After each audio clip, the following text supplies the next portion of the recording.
Baik, Bapak Ibu, sebagaimana tadi yang disampaikan oleh Pak Sarmite dan Pak Koordinator Pak Edi Nurjaya bahwa Bapak Ibu baru saja melewati 2 tahapan penting dalam kegiatan PPG, ya. Jadi seperti kata Pak Nurjaya tadi, tahapan perangkat biasanya dirasakan sangat berat, tapi akhirnya bisa kita lewati juga. Dan kita akan masuk ke tahap ketiga dalam tahapan PPG. Jadi dalam jabatan di kategori 1. Namun sebelum masuk ke tahapan ketiga, yaitu poin langkah ke-8 dan 9, yaitu penerapan perangkat pembelajaran yang sudah Bapak Ibu susun, dan melakukan refleksi terkait dengan pelaksanaan perangkat pembelajaran itu, implementasi perangkat pembelajaran, Bapak Ibu harus masuk ke satu tahapan lagi sebagai tahapan prasyarat Bapak Ibu. Jadi ketika tahapan ini, ya, di tahapan sebelum tahapan jadi antara tahap 7 dan 8, di termin ketiga, jadi sebelum Bapak Ibu, jika Bapak Ibu tidak bisa melewati tahap ini, maka Bapak Ibu nanti akan mengulang dari awal. Ya, jadi mengulang dari awal untuk proses PPG-nya. Karena tahap uji komprehensif adalah uji prasyarat, jadi beda dengan tahap ujian kinerja nanti yang akan dilalui. Ya, kalau tidak lulus di ujian kinerja atau UKIN, Bapak Ibu ngulang di bagian UKIN-nya aja. Tapi kalau di sini Bapak Ibu tidak lulus, maka harus ngulang dari awal, dari tahap identifikasi masalah langkah 1 sampai langkah 7. Ya, mohon diikuti dengan baik Bapak Ibu dan dipersiapkan diri dengan baik. Ya, jadi masih ada waktu sampai besok malam ini Bapak Ibu masih bisa membuka-buka kembali atau mengingat kembali apa yang sudah Bapak Ibu lalui. Karena ujian komprehensif ini adalah akumulasi, ya, pengetahuan yang sudah Bapak Ibu peroleh dan kemudian kita coba dalami, jadi dalami oleh dosen yang akan mendampingi Bapak Ibu. Nah, kalau kita lihat di sini tadi sudah disampaikan sebenarnya oleh Pak Edi Nurjaya, ya. Jadi uji komprehensif merupakan penilaian yang dilakukan secara menyeluruh tentang kemampuan mahasiswa dalam, nah ini sudah Bapak Ibu lakukan, mengidentifikasi masalah, penyebab, penentuan solusi terhadap masalah yang diidentifikasi, serta kemampuan mahasiswa dalam merancang aksi dan rencana evaluasi. Jadi sampai terakhir. Nah, kalau Bapak Ibu sudah mengikuti semua proses ini dengan baik, maka seyogianya tidak akan menemui masalah. Ya, seyogianya tidak akan menemui masalah. Dan hal lain yang diujikan dalam ujian komprehensif ini adalah yang ada di bawahnya Bapak Ibu. Kemampuan literasi numerasi, HOTS, dan TIFEK yang bersumber dari perangkat pembelajaran yang dihasilkan dari tahap pembuatan rencana aksi dan rencana evaluasi. Ya, jadi ada literasi numerasi, HOTS, dan TIFEK. Modulnya sudah Ibu pelajari secara mandiri. Nanti lihat kesesuaiannya di perangkat pembelajaran yang sudah Bapak Ibu susun. Ya. Dengan demikian, ujian komprehensif merupakan proses untuk mengukur kesiapan Bapak Ibu. Karena itu dikatakan ujian ini untuk mengukur Bapak Ibu sudah layak atau tidak untuk ikut PPL. Sekali lagi, sudah dinyatakan layak atau tidak. Kalau tidak, Bapak Ibu akan mengulang. Jadi masih ada kesempatan mengulang 1 kali Bapak Ibu untuk ujian komprehensif. Tidak lulus lagi, maka dinyatakan gugur di proses ini. Oke. Nah, ini adalah cakupan materi yang sebenarnya tadi juga sudah ada di definisi Bapak Ibu. Jadi dari langkah 1 sampai langkah sekian. Nah, identifikasi masalah, eksplorasi penyebab masalah, penentuan penyebab masalah, eksplorasi penentuan solusi, rencana aksi dan rencana evaluasi. Nah, yang ini tambahannya tadi, materi yang mendukung HOTS, literasi numerasi, dan TIFEK. Ya, saya lanjutkan ke bagian lain. Kalau Bapak Ibu perhatikan di LMS, maka akan ketemu ini di keterangan ujian komprehensif. Ya, ada bagian yang mungkin tidak ada di bagian tadi yang sudah kita cermati. Jadi ada bagian lain, di sini ada keterangan bahwa ujian komprehensif merupakan penilaian yang dilakukan secara menyeluruh tentang pedagogik. Tadi Bapak Koordinator sudah menyampaikan. Nah, semua yang Bapak Ibu lakukan sebenarnya adalah kegiatan pedagogi. Dan pengetahuan studi termasuk materi esensial. Ya, apa yang dimaksud materi esensial, apa yang dimaksud advanced material, kami tidak akan menjelaskan itu. Bapak Ibu sudah lebih paham, atau kalau masih ragu-ragu, silakan nanti buka Google. Ya, jadi materi yang Bapak Ibu ajarkan apa? Itu materi bidang studi. Materi esensialnya yang mana? Advanced materialnya yang mana? Ya, jadi silahkan Bapak Ibu, kalau Bapak Ibu sudah bisa mengukur tingkat kedalaman sebuah materi ajar, berarti Bapak Ibu sudah memahami mana materi esensial dan mana materi advance-nya. Ya. Dan kebermaknaannya. Apa, mengapa, dan bagaimana. Ya, ini literasi numerasi sudah ada di bagian tadi. HOTS dan TPACK yang bersumber dari perangkat pembelajaran yang dihasilkan pada tahapan rencana aksi dan rencana evaluasi. Ujian komprehensif dimaksud sebagai proses menilai mahasiswa dalam rangka mengukur kesiapan. Ini sama penjelasan dengan yang tadi. Ya, nah inilah yang perlu Bapak Ibu perhatikan. Jadi alat ukurnya adalah yang ini, yang tadi. Di penilaiannya, dosen menilai itu dengan kerangka ini Bapak Ibu. Jadi identifikasi masalah rentangnya 1 sampai 5. Otomatis yang ke-5 itu yang paling baik pasti. Yang kedua juga sama, eksplorasi penyebab masalah. Nah, penilaian ini didapat dari penggalian informasi yang ini. Materi bidang studi esensial Bapak Ibu. Ya, materi bidang studi lanjut. Ya. Jadi sebagai contoh Bapak Ibu ada di program studi bahasa Indonesia, ngajarkan cerpen. Bapak Ibu tahu nggak cerpen itu strukturnya bagaimana? Advance material tentang cerpen itu apa? Jadi harus Bapak Ibu kuasai. Jadi dosen bisa bertanya terkait dengan materi-materi lanjutan. Ya, atau kita sebut materi canggih atau materi lanjutan. Ya. Nah, HOTS ini saya yakin Bapak Ibu sudah paham karena sudah menyusun perangkat pembelajaran. Jadi ketika ditanya ini mana sih HOTS-nya sudah harus bisa dijelaskan. Ya, lalu pertanyaannya mengapa itu disebut HOTS? Bapak Ibu sudah harus siap menjelaskan. Literasi numerasinya ada di mana? Ya, ini berhubungan juga dengan keterampilan abad 21. Ya, yang jadi langkah pembelajaran Bapak Ibu yang mana yang mengukur atau yang mana yang melatih keterampilan abad 21? Materi pedagoginya, ya, kemudian ini yang pengintegrasian teknologi informasi. Jadi kalau ada pertanyaan terkait dengan di mana Bapak Ibu sudah mengintegrasikan teknologi, itu harus bisa Bapak Ibu tunjukkan di dalam langkah pembelajaran yang Bapak Ibu susun. Ya. Yang pasti pertanyaannya tidak hanya sampai di sana, tapi mengapa kemudian itu Bapak Ibu gunakan. Maka Bapak Ibu akan merujuk kepada analisis masalah yang dulu sudah dilakukan. Karena itu penilaiannya ke sini. Pasti merujuk ke sini. Ini karena Bapak Ibu berbicara dari masalah identifikasi masalah alasannya. Ya, jadi itu hubungan antara cakupan yang ada dalam rubrik penilaian dengan apa yang ada di LMS Bapak Ibu. Udah gelur-gelur deh, akhirnya kesap-kesap. Ini terkait ketentuan Bapak Ibu. Jadi selanjutnya kita berbicara terkait ketentuan dari segi konten tadi ya Bapak Ibu ya. Jadi silahkan diperdalam. Nah, ujian komprehensif untuk satu orang mahasiswa akan berlangsung selama 1 JP atau 50 menit. Ya, dan dilaksanakan di akhir pembuatan rencana aksi ya. Kita sudah melalui ini kemarin. Bapak Ibu sudah masuk di tahap peer teaching. Setiap mahasiswa diuji oleh 2 orang dosen prodi PPG yang keahliannya sesuai. Ada persyaratan penguji bukan dosen pembimbing. Ya, jadi kita sudah membuat pemetaan semaksimal mungkin Bapak Ibu tidak bertemu. Tapi ada suatu kejadian seumpama di sebuah prodi karena dosennya bergilir, jadi mau tidak mau akan ketemu dengan salah satu dosen itu. Ya, tapi kita sudah upayakan semaksimal mungkin. Nilai minimal yang harus Bapak Ibu capai adalah 70 Bapak Ibu. 70. Ya. Jadi jika kurang dari ini Bapak Ibu akan ikut remedial di ujian komprehensif atau UK ini. Ketika lolos lanjut ke PPL, ketika tidak maka dinyatakan gugur. Ya. Jadi Bapak Ibu mohon kuasai materi dan perangkat pembelajaran yang sudah disusun. Ya, sebelumnya ada yang tidak lulus di ujian komprehensif. Jadi kami berharap tidak ada sekarang di tahun ini, jadi semuanya agar bisa lolos Bapak Ibu ya. Jadi ini ada di tangan Bapak Ibu. Ini ada di tangan Bapak Ibu. Ujian komprehensif dilakukan dengan platform G Suite, tapi kita gunakan Zoom. Ya, nanti Zoom akan dibuatkan oleh penguji 1 yang bertindak sebagai penguji 1. Direkam per mahasiswa. Jadi Bapak Ibu siap juga karena ada petunjuknya seperti ini ya. Jadi siapkan juga rekam, silakan aja walaupun nanti rekaman utamanya ada di dosen. Ya. Nah, ini adalah ketentuan yang kita lihat di dalam LMS Bapak Ibu.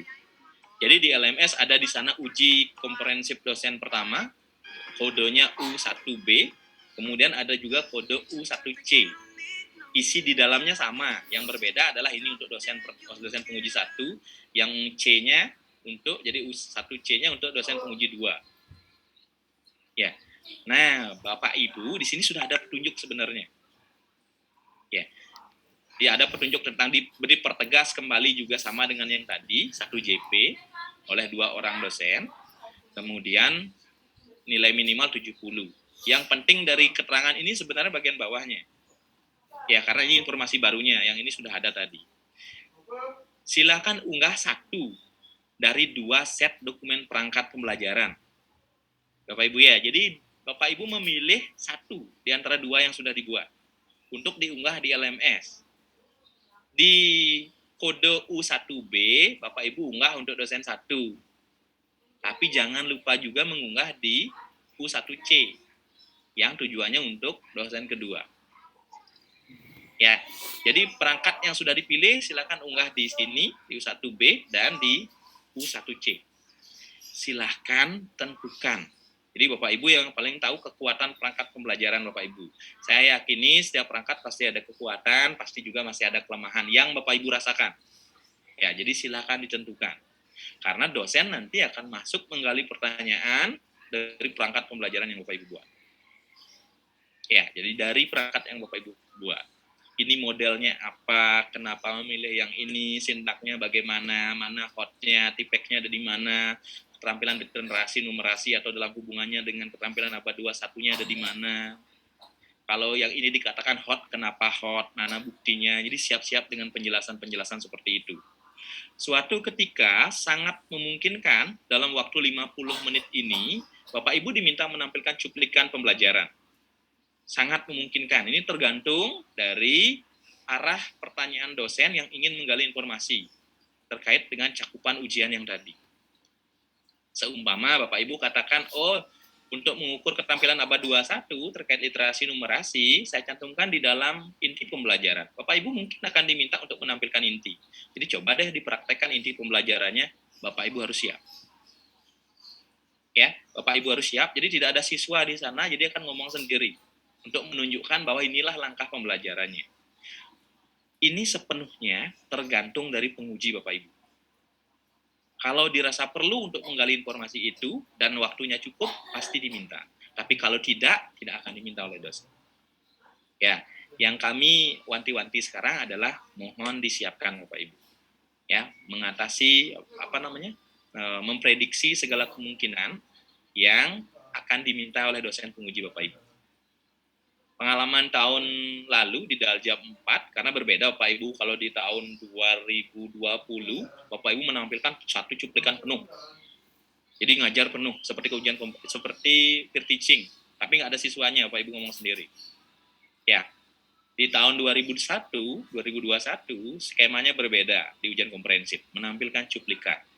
Di tahun ini tidak ada clue khusus untuk menampilkan cuplikan maupun pembelajaran. Tapi dosen bisa melakukan itu sesuai dengan kebutuhan. Jadi dari tadi kita tidak melihat clue khususnya. Kalau dulu memang ada clue khususnya Bapak Ibu. Jadi mahasiswa diminta menampilkan cuplikan, ada.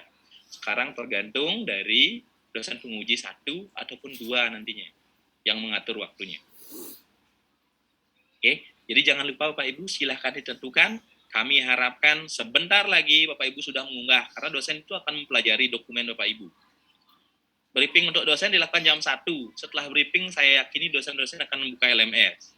Jadi upayakan sudah diunggah sebentar lagi sebelum jam 1 siang. Kalau bisa ya Bapak Ibu ya, paling tidak jam 2 lah, karena briefing kemungkinan besar 1-2 jam untuk dosen. Jadi dosen pasti akan melihat ini, karena akan dipelajari benar-benar untuk ujian besok.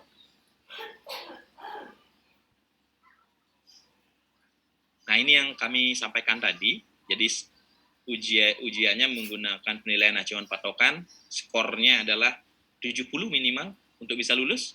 Jika tidak lulus akan ujian remedial. Itu sebabnya kami memilih hari Minggu dan hari Senin. Sehingga kalau ada yang tidak lulus, hari Selasanya masih sempat untuk melakukan ujian remedial. Waktunya nanti tentunya disesuaikan dengan waktu dosen pengujinya. Ya karena di tanggal 25, Bapak Ibu sudah ikut sosialisasi dan penerjunan atau masa penugasan PPL. Ya, jadi itu yang kami pikirkan mengapa memilih kemudian di waktu rentang ini. Jadi pilihannya oleh pusat diberikan Minggu, Senin, Selasa, ya. Jadi kita ujiannya di Minggu, Senin, Selasanya untuk remedi. Saya yakini perguruan tinggi lain juga akan memilih skema yang seperti ini. Ya, dari 3 hari ini. Jadi untuk meluangkan 1 hari untuk remedial. Nah, ini adalah kriteria penilaiannya, sebenarnya sama dengan yang tadi Bapak Ibu, kalau diperhatikan, kemampuan identifikasi masalah dan bobotnya ada berapa. Ya, jadi 1-10 saya tidak akan membacakan satu persatu, karena sama dengan yang tadi. Rubrik penilaiannya seperti ini yang kami bilang tadi, skala 1-5. Jadi yang tadi, poin nomor 1, kemampuan mengidentifikasi masalah, nanti di sana dosen tinggal memilih mahasiswanya ini sangat kurang, cukup, baik, atau sangat baik. Begitu sampai dengan yang terakhir. Oke. Nah, ini tadi sudah ditekankan oleh Bapak Koordinator. Jadi bagian ini sudah ditekankan. Ini pengalaman sebelumnya. Ya. Jadi pertama pesan kami adalah matangkan persiapan Bapak Ibu. Setelah briefing ini, tentunya Bapak Ibu punya tugas memilih 1 perangkat dari 2 perangkat yang sudah disusun. Ya, pelajari semuanya Bapak Ibu, tidak hanya perangkat itu, tapi yang tadi karena ada materi esensial, ada advance material, pedagogiknya masuk di sana juga, di TPACK dia masuk. Jadi Bapak Ibu harus memahami kenapa sih Bapak Ibu pakai model discovery learning sebagai contoh, atau pakai model PBL atau PJBL. Kenapa? Ya, jadi siap-siap dengan pertanyaan-pertanyaan seperti itu. Oke, setelah itu silakan unggah perangkat pembelajaran yang sudah dipilih di LMS. Ya, jadi bagian ini silakan unggah perangkat pembelajaran. Yang terpenting untuk ujian adalah ini. Tadi Bapak Ketua sudah menyampaikan, pastikan jaringan Bapak Ibu. Jaringan sepenuhnya tanggung jawab Bapak Ibu. Jadi kami tidak bisa membantu Bapak Ibu terkait jaringan. Ya, Bapak Ibu yang paling tahu karena sudah 2 tahap nih terlewati, di mana sinyalnya baik dan di mana yang kurang baik. Ya. Jadi semua mahasiswa akan masuk room Zoom di jam yang sama, tapi yang satu ujian, yang lain akan menunggu di waiting room di Zoom-nya. Ya, yang lain akan menunggu di waiting room. Ya, ini pengalaman juga karena kalau kita tidak membuat waiting room, boleh saja sih nanti dosen tidak membuat waiting room, tapi akan kesulitan ketika satu sudah selesai ujian. Jadi dipanggil, lama memanggil ini, baru masuk Bapak Ibu baru menghidupkan laptop, akan lama. Karena itu prepare-lah di awal. Jadi standby semuanya. Nomor 1 ujian, tidak menutup kemungkinan sebentar Bapak Ibu tiba-tiba dipanggil yang nomor 3, karena yang nomor 2 gangguan seumpama. Ya, itu sebabnya kami informasikan ke Bapak Ibu untuk standby di jam ujian. Jadi hari Minggu, walaupun ujiannya umpamanya jam 1 siang, tapi Bapak Ibu sudah di standby memang dari pagi. Jadi jangan seperti kata Pak Ketua tadi, handphone tetap hidup, jangan berkeliaran. Saya ujian jam 1, saya ke sana dulu karena ada kegiatan lain yang tidak bisa ditinggalkan. Ya sama juga kalau Bapak Ibu dipanggil nggak datang, Bapak Ibu yang ditinggalkan di sini. Ya, karena itu mohon Bapak Ibu siap-siap dengan segala situasi.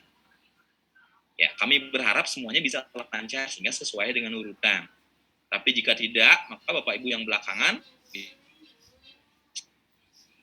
jadi standby. Itu sebabnya panitia tadi menyarankan Bapak Ibu membuat nanti dosennya membuat waiting room. Jadi ada semua di sana sehingga semuanya sudah standby. Ketika satu selesai, satu dipanggil langsung masuk. Satu selesai, satu dipanggil langsung masuk. Ya, jadi pastikan jaringan. Selanjutnya adalah siapkan cadangan perangkat atau jaringan Bapak Ibu tadi sudah. Ya, perangkatnya juga disiapkan. Ya, Bapak Ibu biasa menggunakan umpamanya ujiannya sehariannya menggunakan laptop atau komputer, tapi antisipasi jika ini mati, berpikir dulu di yang terjeleknya Bapak Ibu. Jika ini mati, saya gimana? Maka Bapak Ibu harus menyiapkan perangkat yang lain. Handphone salah satunya. Jadi selain Bapak Ibu menyimpan perangkat pembelajaran yang diunggah itu di laptop atau komputer Bapak Ibu, simpan juga di handphone. Karena siapa tahu diminta coba deh share screen, siapa tahu Bapak Ibu. Jadi umpamanya yang lain mati, handphone masih ada nih, sehingga Bapak Ibu tidak merasa panik. Ya, sekali lagi kami berharap semuanya lancar, tapi situasi tidak menentu kadang-kadang. Ya, keburu tegang, gerasa gerusu. Jadi itu yang terjadi. Karena itu prepare di awal, standby. Oh, saya aman nih, jaringan aman, perangkat ada cadangan ketika ada masalah. Jadi nggak ada beban lagi Bapak Ibu. Tinggal memang berpikir ke konten ujian. Oke, yang lain adalah ini saling berhubungan sebenarnya. Sigap dan siap. Ya, jadi siaga kita sebut. Jadi siaga dan sigap. Handphone aktif, perhatikan grup, ya. Entah di prodi Bapak Ibu menggunakan WhatsApp mungkin, Telegram mungkin yang jumlah pesertanya ada banyak, atau teleponnya tetap, jadi nomor yang itu tetap aktif yang dicantumkan. Sehingga kalau panitia menghubungi Bapak Ibu, jika ada kendala, masih bisa tersambung. Ya, ketika umpamanya di WhatsApp atau di Telegram dipanggil-panggil Bapak Ibu tidak ada, di waiting room Bapak Ibu tidak ada. Ya, mohon aktif. Nah, selanjutnya yang tidak kalah penting nih Bapak Ibu, yang tidak kalah penting, tapi terkadang memengaruhi penilaian, yaitu adalah komunikatif dan rapi kita sebut. Ya, jadi nanti ketika ditanya oleh dosen penguji satu ataupun dua, fokuslah pada pertanyaan. Jadi jangan muter-muter jawabannya. Fokus pada hal-hal yang memang ditanyakan. Ya, berusaha menjawab. Jadi komunikatif kita sebut. Jangan ditanya A, jawabannya C, Bapak Ibu. Karena, saya sebenarnya tahu jawabannya, tapi saya ingin ngomong C dulu. Kadang-kadang dosen juga ingin Bapak Ibu to the point aja. Ya, jadi yang ditanyakan saja.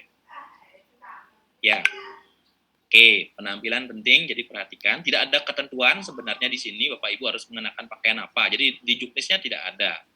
Tapi di BPG, biasanya Bapak Ibu diminta menggunakan pakaian kemeja. Biasanya kemeja putih.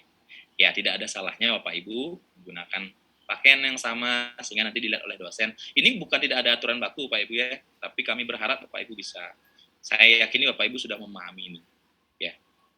Jadi orang berkata jangan nilai buku dari covernya, tapi cover kadang-kadang menentukan pandangan orang. Jadi kesan pertama begitu menggoda, kan begitu iklannya Bapak Ibu. Ya, jadi tampil rapi dan komunikatif. Oke, demikian yang dapat kami sampaikan Bapak Ibu. Harapan kami semoga ujian besok dan teman-teman yang dapat hari Senin berjalan lancar. Seperti kata Bapak Ketua tadi, tidak menutup kemungkinan jamnya bisa disesuaikan. Tergantung mungkin dosennya mendadak ada halangan tertentu sehingga harus menggeser jam. Itu sangat mungkin terjadi. Jadi Bapak Ibu yang akan menyesuaikan waktunya. Oke, saya akhiri atau kami akhiri. Selanjutnya